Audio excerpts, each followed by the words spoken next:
많은 분들이 두려움을 가지고 있는 거죠. 내 돈을 잃어버릴까 하는 두려움. 달러 자산도 결국은 부동산 포함해서 모든 자산이 인플레이션을 피해갈 수는 없어요. 유일하게 비트코인을 제외하고는. 내 자산이 10년, 20년 지났을 때 정말 휴지 조각이 되는 거를 경험해 볼 수가 있거든요. 그거를 벗어나는 가장 효과적인 방법은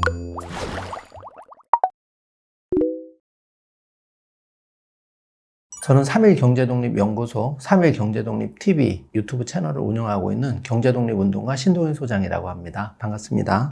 미국 이란 전쟁이 기대와 달리 조금 장기화 조짐을 보이면서 환율도 1,500원을 돌파했고 또 유가도 많이 부담이 되실 것 같은데요. 오늘 그 부분까지 같이 짚어드리도록 하겠습니다.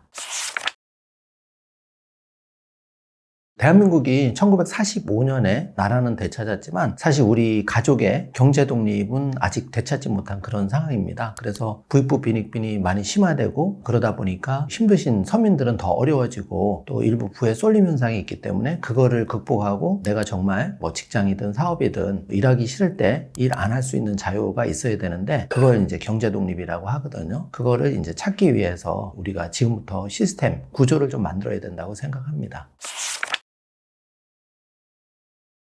IMF 때 1997년대 전후만 해도 금리가 은행에 넣어도 10%대였습니다. 그래서 따로 투자를 사실 안 해도 적금이나 정기예금만 넣어도 금융자산이 불어나는 효과를 가져왔는데요. 사실 지금 은행에 가도 적금금리가 세금 떼면 2%대 에 불과하기 때문에 3% 이상 인플레이션율을 따라가기가 어려워요. 그래서 단순히 은행에 이제 적금이나 일반 입출금 통장에 돈을 넣어서는 내 돈이 빠르게 휴지 조각이 된다고 생각하면 사실 투자를 안 할 수 없는 그런 시대가 되어버린 거죠. 구조적으로 그렇게 패러다임이 바뀌었다고 생각하고 여기에 맞게 자산관리, 경제 독립을 위한 시스템 구축도 좀 바뀌어야 된다고 생각을 합니다. 사실 저축을 해서 종잣돈을 마련하는 거는 첫 단계로서는 굉장히 의미 있다고 생각합니다. 우리가 경제 독립을 이루기 위한 부자, 그런 시스템을 구축할 때 처음이 이제 시드머니라고 종잣돈을 많이 생각하시잖아요. 대부분 재테크나 경제 독립 출발해서 실패하는 가장 큰 이유가 내가 꼭 뭐 1,000만 원이나 뭐 3,000만 원이나 1억 이런 목돈을 먼저 마련하고 출발해야지 하다 보니까 굉장히 진입장벽도 생기고 소위 뭐 카페 알바라든지 요즘 굉장히 힘들잖아요. 그러다 보니까 이제 실패하는 경우가 대부분 많은데 제가 경험하고 또 여태까지 경제 독립을 저희 가족이 추진한 바로는 정말 10,000원짜리 한 장부터 바로 시작하는 게 가장 빠르다. 예를 들어서 지금 저축을 통해서 종잣돈을 마련하는 것도 물론 과거에는 통했지만 지금 더 시간을 절약하고 빠르게 가기 위해서는 그 방법보다는 내가 할 수 있는 범위 내에서 10,000원이나 10만 원이라도 소액으로도 바로 투자, 올바른 경제 독립 씨앗에 내 자산을 파종시키는 게 가장 중요하다고 생각합니다. 그게 핵심 포인트라고 할 수 있죠. 저도 이제 은행 생활을 오래 했기 때문에 뭐 적금이나 정기예금을 해서 돈을 모으는 사람은 많이 봤어요. 사실 강남의 슈퍼리치나 부자들은 따로 투자를 안 해도 자산이 수십억에서 수백억이니까 그렇게 해도 관계가 없지만 저희같이 그냥 소시민, 일반 시민들은 그렇게 해서는 안 되죠. 방법이 바뀌어야 된다는 건데 방금 얘기했지만 우리 자녀들, 나 자신부터 투자를 바로 시작하지 않으면 안 되는 시대가 맞고요. 지금이 어떻게 보면 굉장히 좋은 위기이자 기회라고 할 수가 있습니다. 지금 러시아 우크라이나 전쟁도 4년째 계속되고 있고 또 새로운 전쟁, 미국과 이란이 충돌하고 있는데 이렇게 누가 봐도 큰 위기가 닥쳐왔을 때 이럴 때 절호의 기회가 한번 오는 거죠. 왜 그러냐면 우리가 평상시에 경제독립 씨앗이라고 그런 원했던 자산들이 예를 들면 내가 원했던 종목이 있는데 100만 원이었다. 그걸 사기가 쉽지 않잖아요. 그런데 이게 70만 원, 80만 원으로 떨어진다면 싸게 살 수 있기 때문에 굉장히 좋은 기회라고 생각이 됩니다. 제 딸 설명을 좀 드려야 될 것 같은데요. 사실 제가 딸아이한테 2017년에 패딩 하나 살 돈으로 엔비디아 주식을 사준 적이 있어요. 그리고 사실 저도 까마득히 잊어버리고 있었는데 그 16만 원이라는 돈이, 그러니까 20만 원도 안 되는 돈이 1,000만 원, 그러니까 50배 정도 상승한 거를 발견을 하고 딸아이도 깜짝 놀랐지만 저희 부부도 굉장히 놀라는 경험을 했습니다. 제가 그걸 통해서 뭘 생각했냐면 투자라는 거는 소액으로도 가능하고 제일 빠르게 세팅을 하는 게 중요하구나, 이거를 많이 느꼈거든요. 그래서 앞으로는 이제 AI 시대하고 패러다임이 급속히 바뀌면서 이제 뭐 피지컬 AI 시대까지 오고 있잖아요. 이런 시대에서는 이제 과거에 우리가 전통적으로 부를 늘렸던 여러 가지 방식들도 빠르게 좀 바뀌어야 된다고 생각합니다. 하거든요. 그리고 지금 한국 같은 경우에는 특히 전 세계적으로 일론 머스크도 X 트윗에서 걱정하듯이 이제는 북한군이 내려와서 뭐 한국을 점령할 수 있다. 뒤집어서 얘기하면 그 정도로 우리가 이제 저출산이다 보니까 인구가 자연히 소멸한다는 거죠. 그래서 부동산이라든지 물론 이것도 기본적으로는 가져가는 건 맞는데 여기에 대한 이제 투자 포트폴리오상의 변화가 반드시 있지 않으면 저출산 고령화 시대에서 재테크가 과거 방식 고집해서는 실패할 수 없다. 정말 중요한 질문 해주셨는데요. 사실 제가 서두에 미국과 이란 전쟁 터지면서 환율이 1450원대에서 다시 1500원대를 돌파를 했잖아요. 그리고 유가도 올라갔고, 자, 이게 왜 그러냐면은 기축통화라는 시스템을 우리가 이해를 해야 되는데, 지금 기축통화는 달러, 미국에 기반한 달러 베이스입니다. 그리고 이거를 도전하는 게 이제 위안화, 중국의 위안화가 있는데, 달러는 당분간 기축통화지위를 계속 유지할 거고, 미국도 이 달러 기축통화지위에 도전하는 거를 용납하지 않는 거죠. 아직 미국의 군사력도 세계 1위이기 때문에. 그런데 중요한 거는 달러 패권은 큰 틀에서 보면은 결국은 패러다임의 변화를 맞아서 달러의 힘은 과거보다는 많이 약해질 수 있다는 거죠. 우리가 원화와 이제 달러, 엔화를 놓고 봤을 때 사실 전 세계 시장에서 원화가 차지하는 비중은 굉장히 작아요. 규모가. 그렇기 때문에 당연히 똑같은 돈이라면 우리가 달러 자산에 우리의 포트폴리오 노출을 당연히 시켜야 되고, 그리고 중요한 거는 여기서 그치면 안 되고요. 한 걸음 더 나가서 달러 자산도 결국은 부동산 포함해서 모든 자산이 인플레이션을 피해갈 수는 없어요. 유일하게 비트코인을 제외하고는. 거기다가 일부분을 노출시키지 않는다면은 내 자산이 10년, 20년 지났을 때 정말 휴지 조각이 되는 거를 경험해 볼 수가 있거든요. 여러분 한 5년, 10년 전만 되돌아봐도 내가 월급은 천천히 오르는데 쉽게 말하면 짜장면 값이 얼마나 변했는가를 생각해 본다면 이 말을 이해하실 텐데, 우리가 실물적인 짜장면 값만 변한 게 아니라 달러, 돈 가치도 떨어졌다는 거죠. 그렇기 때문에 많은 분들이 코스피가 지금 올라서 좋아하는 분도 계시지만 뒤집어서 얘기해 보면 원화 베이스의 코스피의 상승은 실제로 한국은행에서 돈을 굉장히 많이 풀었기 때문에 미국보다 많이 풀었거든요, 우리나라가. 그렇게 되기 때문에 약간 착시도 끼고 있다. 그래서 현재는 달러 베이스를 어느 정도 노출시키는 게 중요하고, 그리고 더 중요한 거는 블랙록의 레리 핑크 회장이 강조했듯이 자산의 일정 부분, 그러니까 최소한 2% 정도 비중은 비트코인 등 디지털 암호화폐 여기다가 노출시켜야지만 우리가 앞으로 환율 이 부분에 대해서 예를 들어 1,500, 1,600원 된다 해도 내 자산, 내 자녀의 자산을 지킬 수 있다고 생각이 됩니다.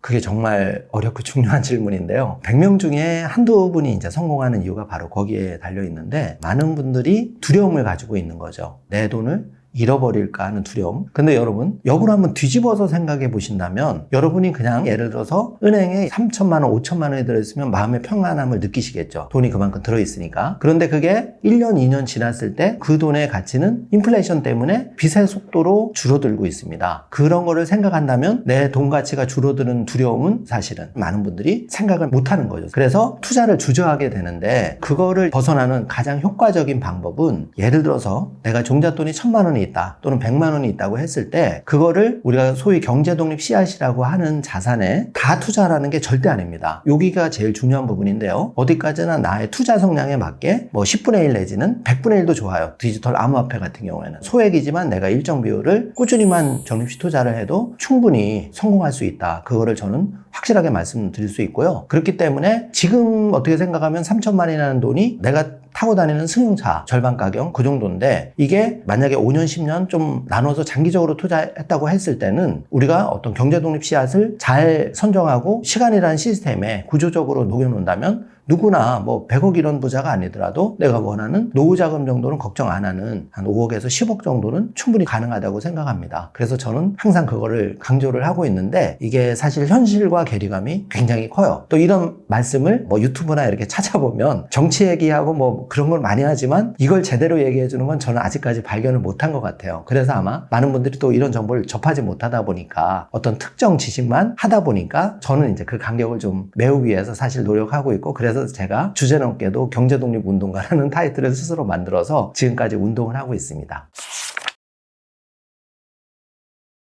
그것도 이제 많이 좀 어렵게 생각하시는데요. 사실 투자에 대해서 처음부터 잘하시는 분이 절대 없죠. 우리 딸아이들도 마찬가지입니다. 사실은 경제 독립이라는 게 가족 단위로 좀 생각을 해봤어요. 예를 들어서 부모가 제일 걱정 많이 하는 게 자녀가 잘 되기를 바라는 거잖아요. 그리고 자녀를 위해서 우리가 처음 생각해서 해주는 게 예를 들어서 좋은 대학 가면은 좋은 취직을 하고 이제 이렇게 부모님도 생각을 하시고 저도 이제 50대 후반이지만 30대 결혼 초에는 그렇게 이제 자녀들을 생각을 했는데 이게 사실 지나고 보니까 너무 조금 안 맞았다는 거죠. 앞으로는 더 이게 안 맞고. 그러니까 무슨 말이냐 하면 이제는 AI와 이런 시대가 완전히 그 로봇 시대가 되면서 점점 더 그 가속화되면서 이제는 좋은 대학이 물론 나오면 좋겠지만 이게 미래를 보장해 주지는 않는다는 거예요. 그래서 경제 독립이 더더욱 우리 자녀에게 필요한데 이거를 위해서 내가 스카이대를 목표로 학원비를 100만 원, 200만 원에서 투자하는 것보다 차라리 100만 원, 200만 원의 10분의 1에 해당하는 10만 원, 20만 원을 꾸준하게 자녀한테 증권계좌를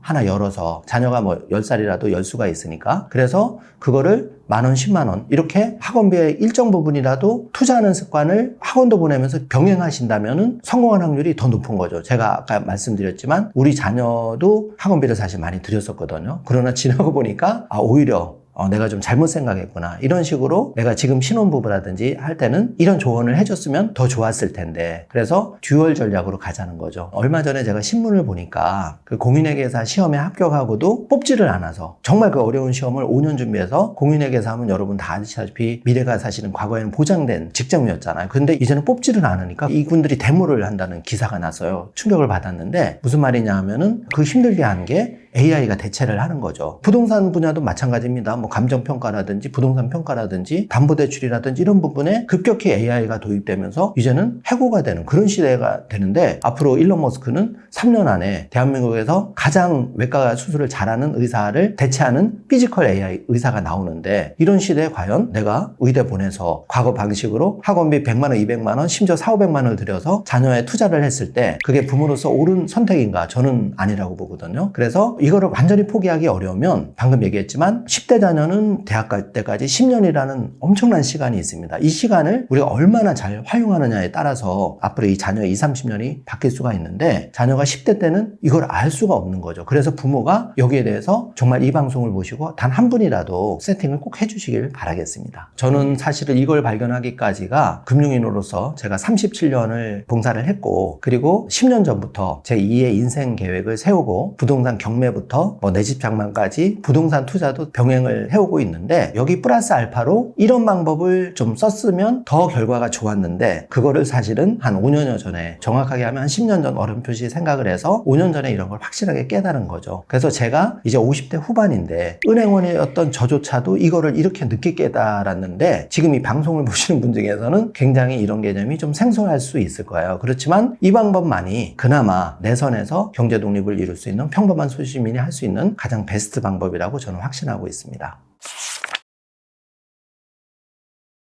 사실 우리가 단순하게 은행에 정기예금을 10만 원씩 1년을 불입하면 120만 원 정도 되고 금리를 2% 정도라고 하면 1년 이자가 사실 2만 원이 안 되는 시대거든요. 그러면은 여러분 한번 제가 질문을 던져볼게요. 우리가 예를 들어서 주말에 음식을 시켜 먹을 때 배달 앱을 키지만 사실 배달료가 4,000원, 5,000원 굉장히 비싸잖아요. 4번이면 그것만 해도 12개월, 1년을 불입한 정기 적금 이자와 동일하다는 겁니다. 그래서 투자로 해서 돈을 버는 것도 중요하지만 일단 새 나가는 돈을 부득이한 경우는 내가 배달 앱을 시키지만 4번, 5번 중에 뭐 한두 번 정도는 정말 가까운 거리라면 퇴근하면서 픽업을 해서 한 4,000원, 8,000원을 아끼는 지혜가 필요하다고 생각하고요. 필요하면 직장 다니는 월급에 예를 들어서 단기 알바를 하거나 주말 같은 데 알바를 하거나 아니면은 단기 배달, 예를 들면 쿠팡이나 이런 배달도 얼마든지 가능하잖아요. 그런 것도 해서 그 월급에 추가적인 수입을 올릴 수 있는 연습을 좀 해보는 게 저는 중요하다고 생각하고요. 제가 막상 은퇴를 해보고 나니까 정말 만 원 벌기가 굉장히 어렵다는 걸 느꼈어요. 물론 그 전부터 제가 10년 전부터 준비를 하면서 그런 걸 느꼈지만 그래서 현직에 있을 때 좀 이런 연습을 하는 게 필요하고 다시 한번 강조를 하지만 있지만 직장 다닐 때 제일 놓치는 부분이 딱 하나가 있습니다. 그게 뭐냐 하면은 보통 직장인들은 자기가 12개월을 근무하면 한 달분을 퇴직금으로 쌓아주는데 그 퇴직금을 소위 정기예금 같은 경우에는 DB라는 상품에다 놓게 되고 내가 운영하는 거는 DC라는 상품으로 운영하는데 여기에는 뭐 IRP라든지 연금 제도가 있어요. 그런데 제가 이렇게 주변을 관찰하다 보니까 저 현직에 있을 때 은행원조차도 자기의 그 퇴직연금에 대해서 너무 무관심하게 방치하는 분들이 많았다는 거죠. 그래서 그냥 단순하게 내 퇴직연금이 5년, 10년, 20년 쌓이면 원금은 그렇다 치더라도 수익은 어떻게 운영하는 데 따라서 40%, 50%가 날 수도 있는데 이걸 그냥 정기예금 같은 데 방치만 한다면 심각한 수익률에 실망이 올 수가 있거든요. 이 방송을 보시는 분은 이것부터